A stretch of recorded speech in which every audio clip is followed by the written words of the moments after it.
Welcome to this new video. इस वीडियो में हम डिस्कस करेंगे कुछ प्रीवियस ईयर के question regarding bio inorganic chemistry जो कि नेट एग्जाम में आया है। इसके मैंने ऑलरेडी 4 वीडियो बना चुका हूँ, उसका लिंक आपको डिस्क्रिप्शन में मिल जाएगा या फिर आई बटन में मिल जाएगा। ओके, तो इसमें हम जो रिलेटेड या फिर क्वेश्चन जो बाकी बचे कुछ क्वेश्चन है जो रह गए थे लास्ट वीडियो में, वो इसमें डिस्कस करेंगे और कंप्लीट करेंगे इस टॉपिक को, इस सीरीज़ को। ओके, इसके बाद जो गेट के क्वेश्चन है, जब गेट का एग्जाम आएगा तब मैं इसको कंप्लीट करा दूंगा। तो उसमें सिर्फ गेट में जितने बायो इनऑर्गेनिक के केमिस्ट्री के क्वेश्चन आए थे वो उसमें डिस्कस हो जाएंगे।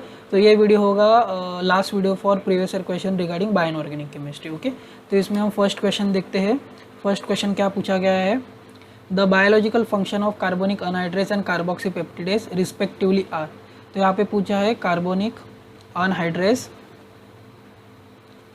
ओके, कार्बोनिक अनहाइड्रेस का फंक्शन। तो कार्बोनिक अनहाइड्रेस का फंक्शन क्या होता है, CO2 को कार्बोनिक एसिड में कन्वर्ट करना, that is hydrolysis of carbonic acid and it is a zinc containing enzyme, zinc containing metalloenzyme. और जो कार्बोक्सीपेप्टिडेज होता है, कार्बोक्सीपेप्टिडेज, वो भी जिंक कंटेनिंग एंजाइम होता है। तो ये क्या करता है, hydrolysis of peptide bond, okay, peptide bond को हाइड्रोलिसिस करता है। ओके, तो इसका जो करेक्ट आंसर होगा, correct answer will be A, that is interconversion of CO2 to carbonates and hydrolysis of peptide bond. तो इसको कार्बोनिक एसिड को CO3 - की तरह भी लिख सकते हैं या फिर इस तरह से भी लिख सकते हैं HCO3-। ओके, तो correct answer is A. Let's see next question, the iron nitrogen porphyrin bond distance in deoxy haemoglobin respectively are. Mean deoxy and oxy haemoglobin में बॉन्ड डिस्टेंस पूछा है। दो आपको बॉन्ड डिस्टेंस पता नहीं है, बॉन्ड एंगल, बॉन्ड लेंथ पता नहीं है, तो आपको बेसिक स्ट्रक्चर पता होना चाहिए क्या होता है। तो आपका जो हीमोग्लोबिन का स्ट्रक्चर होता है, वहाँ पे पॉर्फिरिन रिंग होती है इस तरह से। ओके, पूरा स्ट्रक्चर नहीं बता रहा हूँ, यहाँ पे एक आउटर लाइन बता रहा हूँ। यहाँ पे आपका आयन होता है, ये डीऑक्सी फॉर्म की चीज़ होती है। ओके, जब आपका ऑक्सीजन बाइंड नहीं होता तो आपका इस तरह से ये आपकी पॉर्फिरिन रिंग है और यहाँ पे आयन ऊपर होता है, आयन +2 में हाई स्पिन स्टेट में है। जैसे ही आपका यहाँ पे ऑक्सीजन बाइंड होता है, आपका जो हाई स्पिन से लो स्पिन में कन्वर्जन होता है। मीन्स अगर इसका इलेक्ट्रॉनिक कॉन्फ़िगरेशन देखें, it has electronic configuration T2G4 Eg2। Okay, means 6 electron है। जैसे ही ये आयन 2 में आ जाता है, आयन 2 का आयन में आ जाता है, आयन लो स्पिन में आ जाता है, it has gain configuration into low spin. तो लो स्पिन में D6 कॉन्फ़िगरेशन क्या हो जाएगा, T2G6। मीन जितने भी इलेक्ट्रॉन Eg में थे वो कपल अप हो जाएंगी T2G में, जिसकी वजह से क्या होगा, जो साइज होगा वो थोड़ा डिक्रीज होगा। और जैसे ही साइज डिक्रीज होगा, आपका जो आयन है जो रिंग के ऊपर था, एग्जैक्टली रिंग के अंदर नहीं, कैविटी के अंदर नहीं बैठता, वो कैविटी के अंदर बैठ जाता है, जिसकी वजह से इस स्टेट को बोलते हैं टेंस स्टेट, बिकॉज ये कैविटी के अंदर नहीं बैठा है। और ऑक्सीजन बाइंड होने के बाद यहाँ पे ऑक्सीजन बाइंडिंग होगी, कैविटी होने के बाद इसको बोलते हैं रिलैक्स स्टेट, बिकॉज कैविटी के अंदर एग्जैक्टली बैठ गया है। ओके, तो आप देख सकते हो कि इसका साइज डिक्रीज हो गया है। तो जो बॉन्ड डिस्टेंस है आयन नाइट्रोजन का, वो जनरली डिक्रीज हो जाता है, बिकॉज ये अभी एक्चुअली अच्छे से बाइंड कर पाते हैं। तो इसमें जो देखे, अगर हम थोड़ा सा लॉजिक भी लगा, अगर आपको वैल्यू भी एग्जैक्टली पता नहीं तो थोड़ा सा आप लॉजिक लगा के भी दे सकते। तो अंदर कैविटी के अंदर प्रॉपरली बैठ गया, जिसकी वजह से इसका बॉन्ड डिस्टेंस डिक्रीज हो गया है। Okay, bond distance decreases because पहले रिंग के बाहर था, अभी रिंग के एग्जैक्टली उनके नियर आ गया। तो इसके लिए जिसका correct answer will be deoxy का थोड़ा ज़्यादा होगा as compare to oxy form. और वो ए ऑप्शन में देखिए, सेकंड ऑप्शन में नियरली दोनों सेम है, थर्ड ऑप्शन में ये ज़्यादा है, ऑक्सी फॉर्म ज़्यादा है डीऑक्सी से। ओके, और यहाँ पे देखिए इधर भी डीऑक्सी फॉर्म ज़्यादा है। तो जनरली डीऑक्सी फॉर्म का बॉन्ड लेंथ थोड़ा ज़्यादा होता है as compare to oxy form, because जो पॉर्फिरिन रिंग है उसके प्लेन के ऊपर होता है। जैसे ही ऑक्सीजन बाइंड होगा वो रिंग के अंदर चला जाएगा, कैविटी में प्रॉपरली बैठ जाएगा। ओके, अच्छे से उसका कन्फर्मेशन फिक्स हो जाएगा। So correct answer is A. Let's see next question, the total number of metal ion and number of coordinated imidazole unit of histidine in active side of oxyhaemocyanin respectively are. तो oxyhaemocyanin होता क्या actually, ऑक्सोहीमोसाइनिन होता है या फिर haemocyanin होता है। Haemocyanin is oxygen transport protein, generally vertebrates में मिलता है, मरीन वर्टिब्रेट्स में मिलता है, जिसमें copper containing metal ion centre होता है जो ऑक्सीजन ट्रांसपोर्ट के लिए यूज़ होता है। तो इसका जो स्ट्रक्चर होता है वो इस तरह से होता है, आपके पास 2 कॉपर सेंटर होते हैं और उसके ऊपर, हर कॉपर सेंटर के ऊपर 3 हिस्टिडीन रेसिड्यू लगे होंगे। ओके, जिसमें से हिस्टिडीन से नाइट्रोजन अटैच हो जाएगा, ओके, और ऑक्सीजन आपका इस तरह से ब्रिजिंग बनाता है। सो करेक्ट आंसर क्या है, दो, स्पेशली अगर ऑक्साइड फॉर्म में है, ऑक्सीजन फॉर्म में, तो दोनों भी कॉपर +2 में होते हैं। Before oxygen binding both copper इन +1, ओके, बस ऑक्सीडेशन करना है। तो करेक्ट आंसर क्या है, दो कॉपर +2 में होते हैं, बिकॉज यहाँ पे पूछा है ऑक्सी फॉर्म, ओके, और क्या है, answer is 6। So correct answer will be A. यहाँ पे एक +1 भी दिया है टू गेट यू कन्फ्यूज, बस कन्फ्यूज करने के लिए, और कुछ नहीं, बिकॉज यहाँ पे दोनों ऑप्शन है, copper +1, this is copper +1 and this is copper +2। So correct answer क्या होगा, करेक्ट आंसर आपका +2 होगा। अगर डी ऑक्सी पूछते तो सी आंसर होता, लेकिन ऑक्सी पूछा, इसके लिए इसका आंसर ए है। Okay, let's see next question, the biological function of cytochrome P40 and myoglobin. Okay, cytochrome P40 and myoglobin. तो जनरली साइटोक्रोम P40 और मायोग्लोबिन्स क्या होते हैं, generally they him containing group होते हैं। मायोग्लोबिन भी क्या है, आयन पॉर्फिरिन ग्रुप है, दोनों में भी क्या होता है, आयन प्लस पॉर्फिरिन रिंग होती है, इनको हम हिम ग्रुप बोलते हैं। ओके, तो यहाँ पे फंक्शन क्या है मायोग्लोबिन का, ऑक्सीजन स्टोरेज, और जो हीमोग्लोबिन का होता है, हीमोग्लोबिन ऑक्सीजन ट्रांसपोर्ट, ये ध्यान रखिए, ऑक्सीजन ट्रांसपोर्ट। और जनरली साइटोक्रोम P40 का जनरली काम होता है oxidation, oxidation of organic compound, oxidation of organic compound substance. Generally और भी साइटोक्रोम्स होते हैं, उनका मेन काम इलेक्ट्रॉन कैरियर होता है, फिर इलेक्ट्रॉन ट्रांसपोर्ट का काम होता है, इलेक्ट्रॉन ट्रांसफर रिएक्शन में यूज होता है। लेकिन जो जनरली साइटोक्रोम P40 है, आयन कंटेनिंग साइटोक्रोम है, उसका generally use oxidation of organic substance के लिए होता है। तो इसका जो करेक्ट आंसर है वो है ए। ओके, ऑक्सीडेशन ऑफ अल्कीन के लिए यूज़ होता है, मीन्स अगर आपके पास अल्कीन है और आप P40 यूज़ करते हो, cytochrome P40, you will get epoxide like this. Okay, तो ऑक्सीडेशन ऑफ अल्कीन के लिए यूज़ करते हैं। और जो हीमोग्लोबिन होता है ऑक्सीजन ट्रांसपोर्ट के लिए यूज़ होता है। तो ऑक्सीजन ट्रांसपोर्ट कहाँ से कहाँ होता है आपका, जब ब्लड में ऑक्सीजन आता है वाया रेस्पिरेशन, तो हीमोग्लोबिन ऑक्सीजन को बाइंड करेगा, देन इसको मायोग्लोबिन को ट्रांसपोर्ट करेगा, और मायोग्लोबिन आपका मसल टिश्यू में ऑक्सीजन को स्टोर करके रखता है आपकी एक्टिविटी के लिए। Okay, so correct answer will be A. Let's see next question, deoxy haemocyanin. देखो हीमोसाइनिन के ऊपर बहुत सारा क्वेश्चन पूछे जाते हैं। ओके, तो इसका क्या होगा, हीमोसाइनिन में क्या है, डीऑक्सी पूछा है, तो डीऑक्सी में क्या होता है, दो कॉपर +1 होते हैं, और यहाँ पे नाइट्रोजन हिस्टिडीन होते हैं। लेकिन यहाँ पे क्या पूछा है, देखिए, deoxy haemocyanin is haem protein, paramagnetic, diamagnetic, magnetic property के बारे में पूछा है। तो जो कॉपर +1 है, तो इलेक्ट्रॉनिक कॉन्फ़िगरेशन क्या होता है कॉपर का, कॉपर +2 का जनरली हमको पता है। ओके, वो क्या होता है D9, लेकिन कॉपर +1 का होता है D10। अगर D10 है सो it is a diamagnetic in nature, because सारे इलेक्ट्रॉन पेयर है। ओके, सो देखिए कहाँ पे आंसर आपका डायमैग्नेटिक है, A एंड C तो चला जाएगा, B और D में आ जाएगा। और सिंस इसमें सब इलेक्ट्रॉन पेयर है तो D ट्रांजिशन नहीं होगा, जिसकी वजह से जो डीऑक्सी फॉर्म होता है वो कलरलेस होता है, और जो ऑक्सी फॉर्म होता है वो पैरामैग्नेटिक होता है, because it has unpaired electron. Okay, generally copper +2 है, it has unpaired electron. Okay, और जो इसका कलर होता है ब्लू कलर होता है। Okay, it has a blue colour. Okay, so correct answer will be your B, colourless and diamagnetic. But oxy form, जो आपका ऑक्सी फॉर्म होता है ब्लू कलर होता है। So correct answer will be B. This is question is important because इसके ऊपर भी 2-3 बार इस क्वेश्चन को पूछा गया है। The resonance Raman stretching frequency, that is mu oxygen in O2 is given 1580 and mu oxygen okay in oxygen bonded hemoglobin means oxy hemoglobin पूछा है क्या होता है।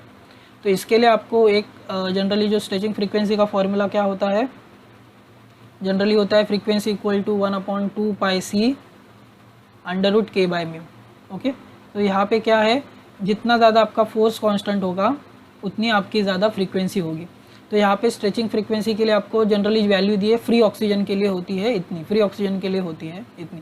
जब भी आपका आयन के साथ ऑक्सीजन बाइंड होगा, जनरली हीमोग्लोबिन में इस तरह से बाइंड होता है, तो क्या होगा, ये बॉन्ड थोड़ा स्लाइटली वीक हो जाएगा, और जैसे ही वीक होगा ये बॉन्ड, ऑब्वियसली इसने मेटल के साथ भी बाइंड किया, तो ऑक्सीजन का बॉन्ड थोड़ा वीक हो जाएगा, जिसकी वजह से क्या होगा, इसका फोर्स कांस्टेंट डिक्रीज हो जाएगा। तो जैसे ही फोर्स कांस्टेंट डिक्रीज हो जाएगा इसका फ्रीक्वेंसी भी डिक्रीज हो जाता है और इसका जो वैल्यू आता है ऑक्सीजन का in haemoglobin, it is approximately 1100 centimetre. Okay, ये वैल्यू आपको, ये एक्सपेरिमेंटल वैल्यू है। ओके, बिकॉज इसमें दो वैल्यू है आपके पास, अगर डिक्रीज हुई तो 1800 डिक्रीज हुआ कि 1100 डिक्रीज हुआ, तो it is found that the approximately 1100 के आसपास होता है वैल्यू। आई थिंक 1097 या 1095 अप्रॉक्सीमेटली 1100 के पास होता है। So correct answer is D. Okay, because यहाँ पे 1900 दिया है, 1600 दिया है, that is wrong. So correct answer is D. Okay, इसके लिए आपको तीनों प्रोटीन्स की वैल्यू पता होनी चाहिए, हीमोग्लोबिन, देन आपका हीमएरिथ्रिन एंड देन हीमोसाइनिन। ओके, इसके ऊपर क्वेश्चन आते हैं। सो करेक्ट आंसर इज 1100 के आसपास इसकी वैल्यू आती है और डिक्रीज हो जाता है। Okay, let's see next question. ये है आपका मैच द कॉलम के ऊपर क्वेश्चन है। तो match the metal of protein column में with biological function in metal centre. तो हीमोग्लोबिन जनरली क्या करता है आपका, ऑक्सीजन ट्रांसपोर्ट। तो लेट्स सी आपका ऑक्सीजन ट्रांसपोर्ट कहाँ पे है, O2 है, ऑक्सीजन स्टोरेज नहीं करता, ऑक्सीजन ट्रांसपोर्ट करता है, लेता है और फिर देता भी है। ओके, मायोग्लोबिन को ट्रांसपोर्ट करता है। लेकिन यहाँ पे दो ऑप्शन है, ऑक्सीजन ट्रांसपोर्ट कॉपर भी है, ऑक्सीजन ट्रांसपोर्ट आयन भी है। तो क्या करते हैं ऑक्सीजन ट्रांसपोर्ट आयन। तो फर्स्ट का आंसर क्या हो जाएगा 6। लेट्स सी 6 का कॉम्बिनेशन कहाँ पे, ए में है कॉम्बिनेशन, सी में कॉम्बिनेशन है, तो हमारा बी चला गया और डी चला गया। अभी लेट्स से हीमोसाइनिन आपको पता है, हीमोसाइनिन क्या होता है, ऑक्सीजन ट्रांसपोर्ट होता है और कॉपर होता है। तो यहाँ पे ऑक्सीजन ट्रांसपोर्ट कॉपर है, तो क्या हो जाएगा, डी का आंसर 3 हो जाएगा। सो यहाँ से हमको आधा आंसर मिलेगा। अगर आपको हीमोग्लोबिन और हीमोसाइनिन पता है, you can attempt this type of question. और देखते हैं विटामिन साइटोक्रोम बी। तो generally cytochromes are ion containing proteins. Okay, और ये क्या होते हैं, इलेक्ट्रॉन कैरियर्स होते हैं, मीन्स इलेक्ट्रॉन ट्रांसफर करते हैं, इसकी वजह से बी शुड बी 1। और विटामिन B12, अभी विटामिन B12 देखिए कौन से ऑप्शन बचे हैं। विटामिन B12 में होता है कोबाल्ट, तो कॉपर नहीं है। अभी आपके पास 4 और 5, 4 में भी कोबाल्ट है, 5 में भी कोबाल्ट है। लेकिन जो विटामिन B12 है जनरली ऑक्सीजन के रिलेटेड उसका काम नहीं होता, उसका काम होता है अदर ऑर्गेनिक रिएक्शन दिखाना, लाइक ग्रुप ट्रांसफर रिएक्शन दिखाना, 1-2 माइग्रेशन रिएक्शन दिखाना, ऑर्गेनिक रिएक्शन। ओके, तो इसका आंसर हो जाता है सी का 4, that is group transfer reaction and cobalt. Okay, तो दैट इज़ वाई, बिकॉज यहाँ पे विटामिन B12 अगर कोबाल्ट पता है तो आप इसमें फंस जाओगे, ग्रुप ट्रांसफर रिएक्शन दिखाएगा कि ऑक्सीजन स्टोरेज दिखाएगा। तो इसके लिए आपको बाकी सबका फंक्शन ही पता होना चाहिए, साथ ही साथ मेटल सेंटर भी पता होना चाहिए। इसके लिए इसका जो करेक्ट आंसर है वो ए है। Okay, let's see next question. हाँ, ये क्वेश्चन भी विटामिन B12 के ऊपर है, थोड़ा सा रिसेंट क्वेश्चन है।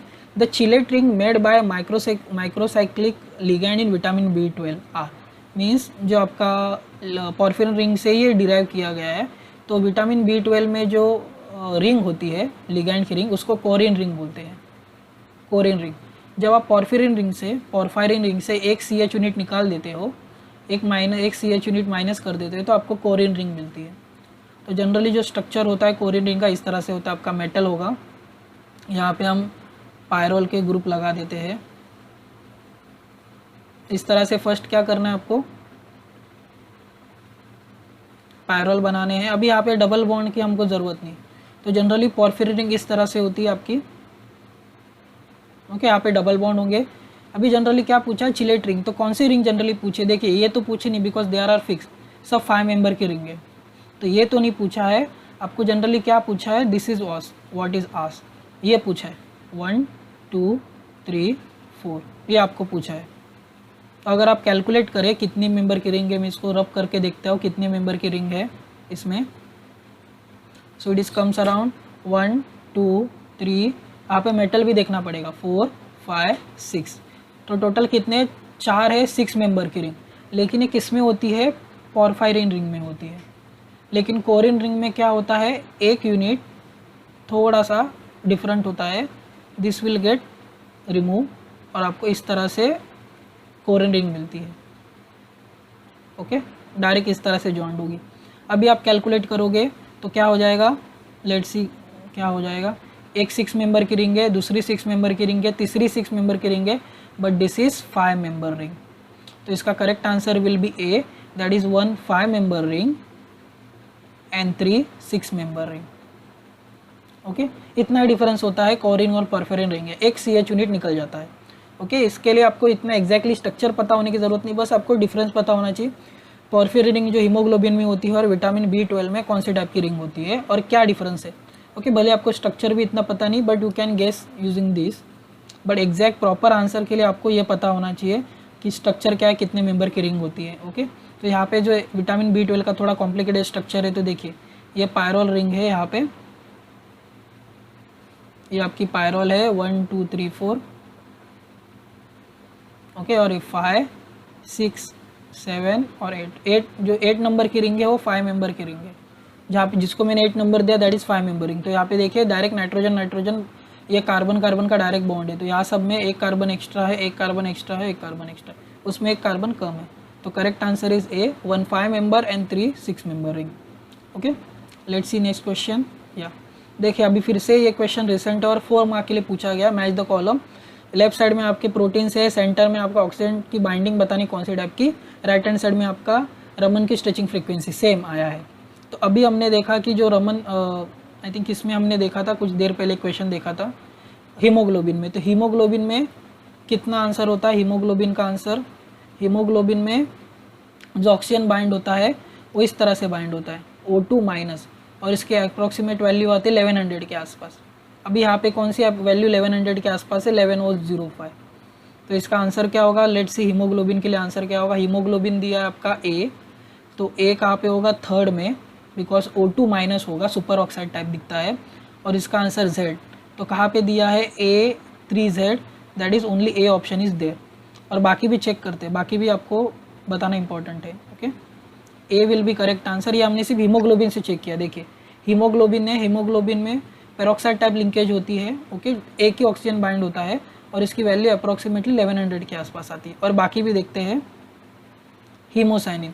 अभी हीमोसाइनिन में जो ऑक्सीजन बाइंड होता है इस तरह से बाइंड होता है, दो कॉपर सेंटर को दो ऑक्सीजन इस तरह से ब्रिज करते हैं, तो इसको इस तरह से नोटेशन करते हैं ईटा टू या फिर म्यू O2 2 माइनस, और इसकी वैल्यू आती है अप्रॉक्सीमेटली 800 के आसपास, और यहाँ पे दी है 803, मतलब B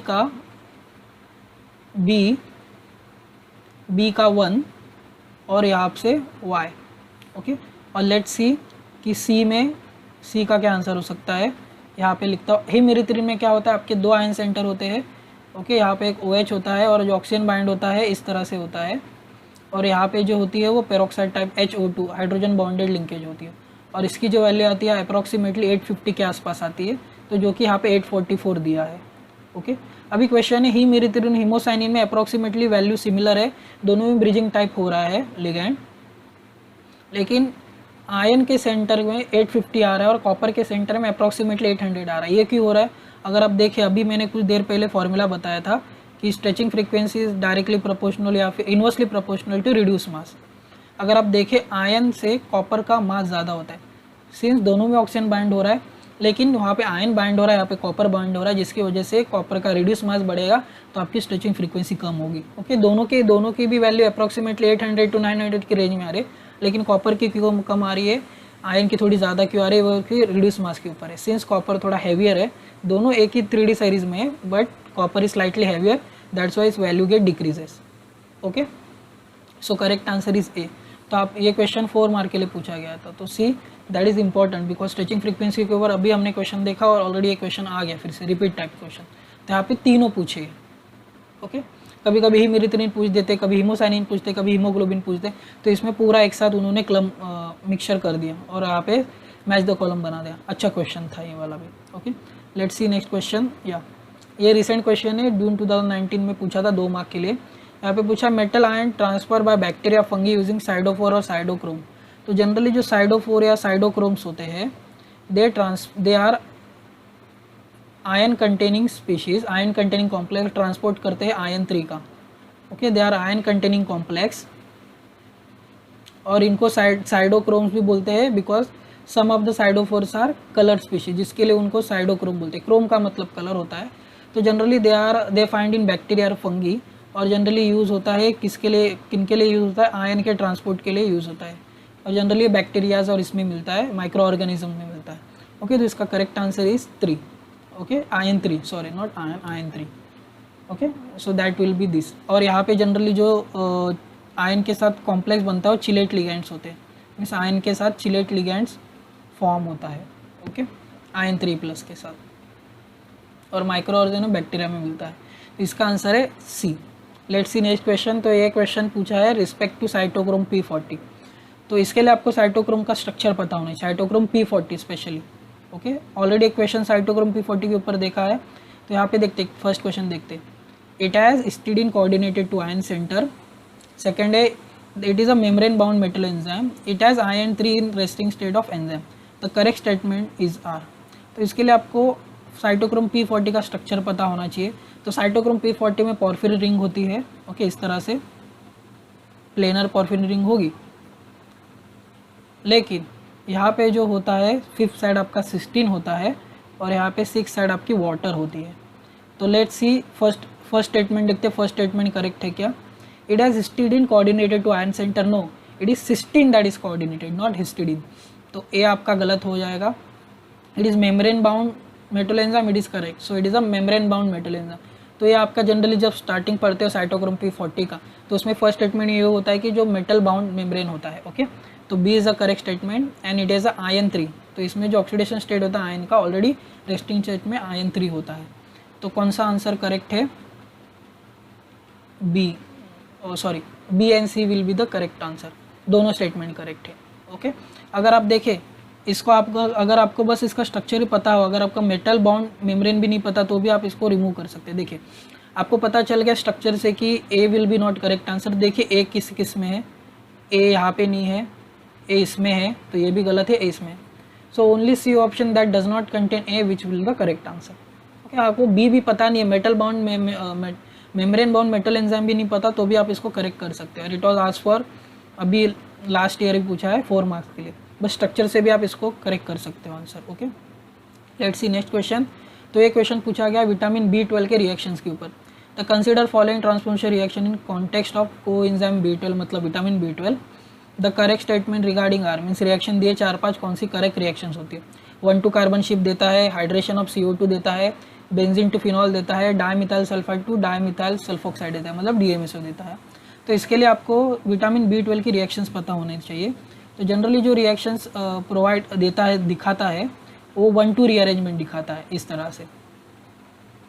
ओके, या फिर एक टाइप की रिएक्शन है, एक और है मिथाइल माइग्रेशन दिखाता है, मिथाइल शिप दिखाता है विटामिन B12। और एक रिएक्शन जनरली दिखाता है रिडक्शन, रिड्यूसिंग एजेंट की तरह काम करता है, अल्कोहल को अल्केन में कन्वर्ट करता है, CH2 को यहाँ पे इसमें कन्वर्ट कर देता है। तो जो बाकी के क्वेश्चन, बाकी के रिएक्शन देखते हैं, तो hydration of CO2 generally zinc containing enzyme करता है, ये नहीं करता। DMSO के बारे में विटामिन B12 इसको नहीं करता, बेंजीन टू फिनॉल नहीं करता।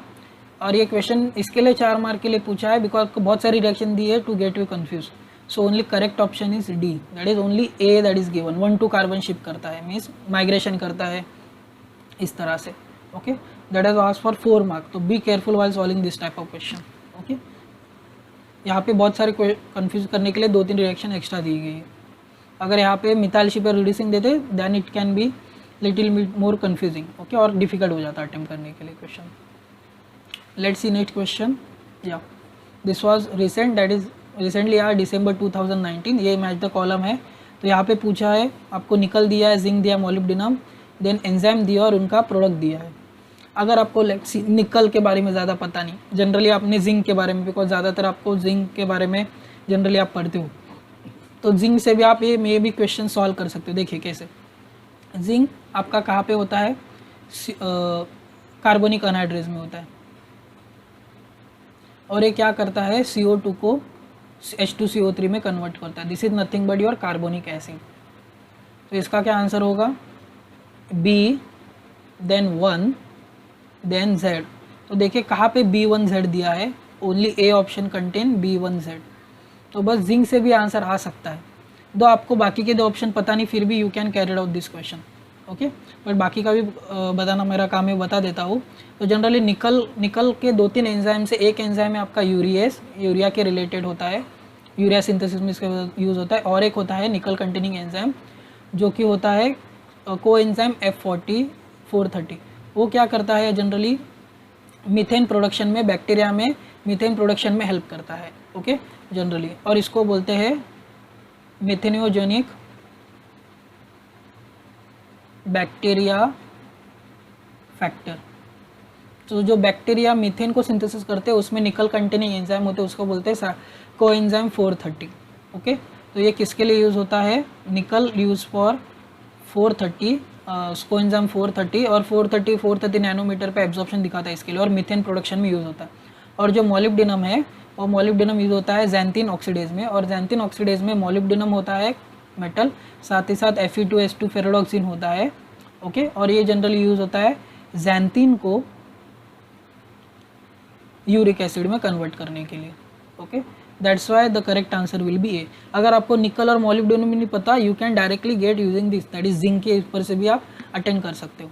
अगर इसमें निकल के रिलेटेड, निकल का छोड़ के और कोई मेटल नोन, जनरली निकल ज़्यादातर पढ़ते नहीं है अगर एग्जाम के लिए पढ़ रहे हो तो। और मैंने ये वाला पार्ट निकल और मोलिब्डेनम मेरे क्रैश कोर्स वाली वीडियो में डिस्कस नहीं किया था। ओके, तो this are less common metal in biology, bioinorganic chemistry.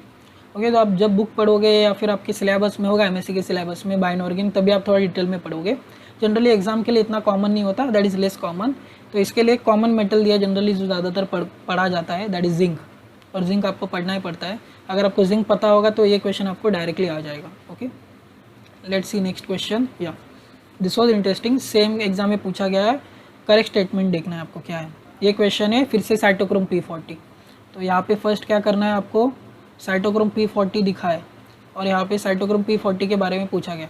Both contain dianion of protoporphyrin 9, they have same fifth ligand bonded to metal center from protein backbone, they contain single active site, they contain metal ion in +3 oxidation state। किसके बारे में पूछा गया है? Myoglobin और cytochrome P40 को compare किया गया और उनके बारे में स्टेटमेंट दी गई है और करेक्ट स्टेटमेंट देखना है। तो they both contain dianion which is correct. जो जनरली जो हमारा हम बोलते हैं हीमोग्लोबिन में इस तरह से जो सेंटर होता है, पायरोल के 5 मेंबर की रिंग होती है, उसमें बहुत सारे वेरिएशंस होते हैं और यहाँ पे मेटल सेंटर होता है।